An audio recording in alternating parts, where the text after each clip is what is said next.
Hi, welcome between two nights. I have my friend here, Mr. Matt Shepard. I do like what you've done with your hair today. It looks nice. Your hair looks good too. Thanks. Stories and laughter, the highs and the falls, lessons discovered within these walls. Through changes and triumphs, we find our way. Together we're stronger each passing day. The memories we're making, the bonds that feel right, all the information you need, right here between two nights. So we have several things coming up for you here today. We have some updates. I mean, it's been a wild month. I mean, it's just been crazy. And so we thought, hey, it'd be fun to give a quick update of what we're doing and what we've been up to and maybe what we're doing. So. Yeah, we've started school. All the kids are in class. That's a great thing. But we do have certain things coming up that we want to keep you informed of because it's always good to communicate. That's great. So. Well, and I think the first place to start is even if you just took a tour of the campus right now, you would see several new things. Treetop and a generous grandparent helped us redo the front side of the high school, and it's beautiful. If you went around and looked at that, there's no way we could do that without extra help. That would be on the list. The entire stadium got redone, and that was a $350,000 effort that was taken care of for us without us really getting a bill for it. And so that's an amazing investment, and we're incredibly thankful for that. But then if you look just down here at the K-8 alone, you walk in and to the right, there's a brand new STEM lab. To the left, there's the brand new kitchen. There's the library, and then there's new basketball goals. And then we have this entire brand new hallway. And I mean, I would say it was impressive when we walked in and we got all the kids back to school. Absolutely. And I think they're happy with the new space. We definitely needed it, right? We just with pulled out groups and choir and classrooms. Kids needed lockers. I mean, frankly, we added 100 new bodies in this building, and it's been a little bit of a stress test. I think the parents have let us know on the pickup line and the drop-off line that that could be done a little smoother, but I think we're getting it. I think we're getting it smoothed out. One day at a time, sir. But okay, somehow, and I'm guilty of this as well. I don't see the finished things. I see the unfinished things. You need to be more positive. That's what you need to do. But they drive me nuts. You know, the theme for the year is Everything Speaks. And I've taken that as a personal challenge that says everything we do at Trinity, in all aspects, everything speaks. And so when I go out, when I see this new patio, and I don't know if you've noticed or not, but it's rained a lot. I've noticed because of the mud. We've had more rain. And so our K-8 playground is nothing but a mud cake. And so I look at that and I'm proud of the things in which we got finished, but I think many people go, well, when's that going to be finished? And maybe a really good example of that is we just got the back of this wing done, the parking lot finished back there, but then there's no fence between our parking lot and our children playing on the playground.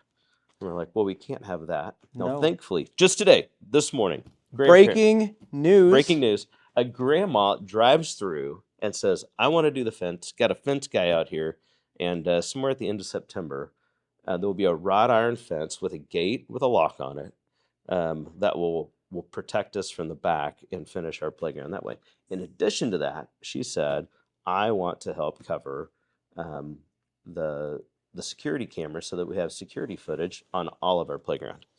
And amazing, actually. I'm frankly overwhelmed by all of the investment that's taken place. If you took the kitchen, you took the hallway, you took the stadium repair, if you took the fence, the security cameras, those things, we're talking well over $3 million of investment that has been made in Trinity Academy that does not touch tuition. I mean, the reality that we can keep our tuition as low as possible because somebody generously comes by and says, I want to finish the kitchen. Somebody generously comes by and says, you need a fence. Somebody generously comes by and says, hey, I want to finish the STEM in the library. And so we're just grateful for those folks. It's the only way our tuition stays low and do all the things that we need to do. So thank you. Yeah, thank you very much. And on top of that, when you're talking about just generosity, a lot of it's generous for things they'll never see, right? They'll never feel on a day-to-day basis, but they're still giving because they believe in the mission and vision of Trinity and in the kids. So that's huge, right? Not to give because they're receiving something, but to give truly because they want to bless the kids and bless the families and bless community. Now, new and upcoming in the same way, we have 2 grandparents that are sitting out back in the back playground, and they have a design for turf. And that turf, I know, no more mud. It's going to be great. This is fantastic. I have been telling people for a year that we're going to fix the mud, and we haven't fixed the mud yet. But we will have a design by Grandparents' Day that will go the soccer field, and it'll run turf all through the playground to the base of the playground. And so ideally, it'll really be the last step to knock out that K through 8 playground and ideally reduce the amount of mud that's coming through the hallways. Which I know our custodial crew would appreciate. Cheerleaders, go get dressed and meet in that front office. Commercial break. Hey, well, at least the intercom system works down Hey, here. the intercom system works. That's great. Everything speaks of actually speaking over the intercom, which is really good. But one of the things when we talk about, good segue, grandparents, right? We have Grandparents' Day coming up here in a couple weeks, and we'd love to honor you as grandparents and just in our community because we see the value that you bring to us and our community and to our kids every single day. So we would love to have you come to our campus. We'd love to honor you throughout the course of that day in different levels or different locations, both of those. So if you have grandkids in multiple age groups or different buildings, we'd love to have you in both of those. So please plan to attend that. And then everything speaks when you talked about security. That's a big thing, right? Security is a big thing right now, but when we talk about security, we have been working super hard to make sure kids are safe and that they are happy and that they are well cared for, not only physically, but also emotionally and spiritually. So security is always a big thing for us. Now I think we should move over and transition to 8th grade trip. I heard a lot about 8th grade trip, and maybe you can tell me more. But one thing that did come back to us, and this is like the talk of all the hallways and classrooms, is your snoring. Tell me about that. Actually, don't tell me about that. It was the most stuffed up, and we're not joking. They actually couldn't sleep because how badly I was. I mean, it really is. So next time, though, just request to be in your own cabin. That's it. But it's okay. I mean, it's story and lesson learned. And But no less than 47 parents have asked me today about how bad I snore. I mean, a high school principal, what you need to know is the 8th grade kids that we have are amazing. And I'm not... I've heard that, actually. Yeah. It's legitimate feedback. Like, they're really, really good. I'm not actually saying that. I mean, from a girl perspective, no drama. From a girl perspective, fun, positive spirits. The other thing, the guy leadership in that grade they were incredible. So from a spiritual standpoint, we started with, we're in Colossians, so we hit Colossians 1:15, that Jesus is the visible image of the invisible God. And so that idea of them reflecting on who are we as a class, who are we as a group of people, was the first thing we looked at. And I think that was powerful, but we came back that night and we really talked about the Christus Psalm version of that Jesus, who did not consider equality with God something to be grasped, but made himself nothing, coming in the very nature of a servant. And we talked about the dynamic that Christ comes to us. The God of the universe could have made the decision to stay up in heaven somewhere far off and say, I hope you get here. But like a good dad or a good mom that would run to their children, that the God of the universe decided to come to us. And so we went through a season of looking at Christ coming to us. The next talk was, who are we together?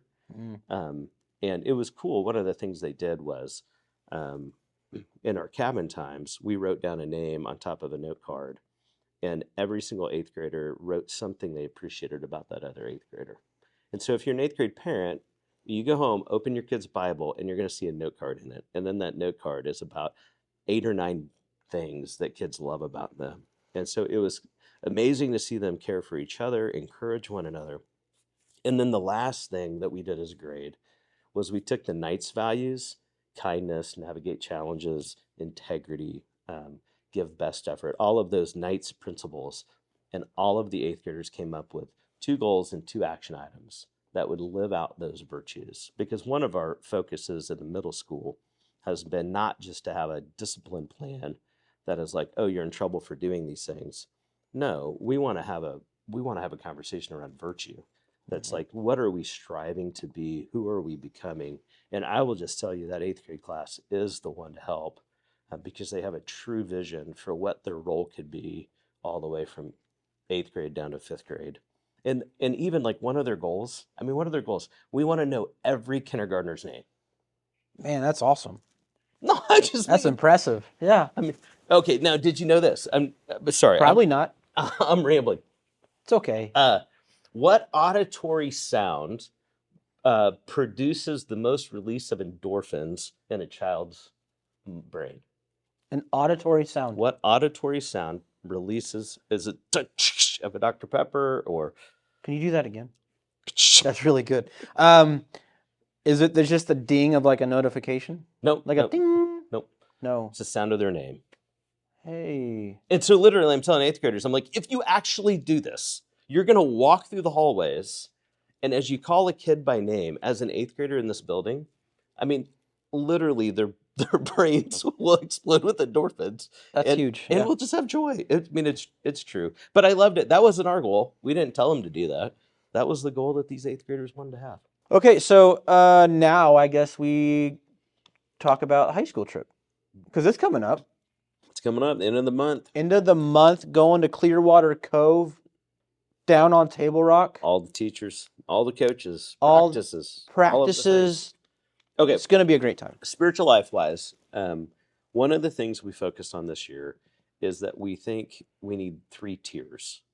Mm-hmm. Like we need a tiered approach to our spiritual life. I mean, the first tier is just something where somebody's known Christ and they're growing into that relationship with Christ. And I mean, definitely Christ facing, Christ following, but they're pretty new in that journey. The next tier is just what we call the basics of discipleship. And so much of our classes cover that. How do we grow more and more in our knowledge and a relationship with Christ and an idea of discipleship? So small groups and chapel and those things fit in there. Tier 3 is how are we developing kingdom leaders? How are we developing our leadership? How are we allowing kids to go even deeper? And one of my favorite things that we've done in the high school trip is our seniors go on their senior trip. And then if the seniors want to come back to the high school trip, they have to serve as the work crew. So legitimately, their schedule for the day is to do dishes in the morning, to serve the meals, to serve the thing. We have so many seniors that want to go back. The camp actually is having to create work projects and an outdoor crew to lay mulch and to do different things because all the seniors actually want to go back, not to be in cabins, not to go out on the boats, not to be on the lakes, but truly to serve. And so it's one of those tier 3 ideas that we're coming up with. So I'm excited. I'm excited just to have the seniors back to help us run the thing. But wait, there's more. There's more. I have one more thing. Over the summer, our leadership team got away, and we spent time on the mission statement. We did. And the mission statement's a couple lines, and but we decided so that everybody could remember it, we would shorten it to almost like 5 words. Yes. Do you remember what those 5 words were? I do. Starts out with together, growing spiritually, excelling academically. 5 words. Together, growing spiritually, excelling academically. And we are committed this year really to walk that out. Okay, last but not least, just curiosity-wise, there's the bell, by the way. But last but not least, curiosity-wise, if you guys were to name these 2 nights, what would you name them? What would you name it? Or maybe you guys can come up with that. You can come up with that, or we can. All right, we'll see you in a couple of weeks. Good to see you. Have fun.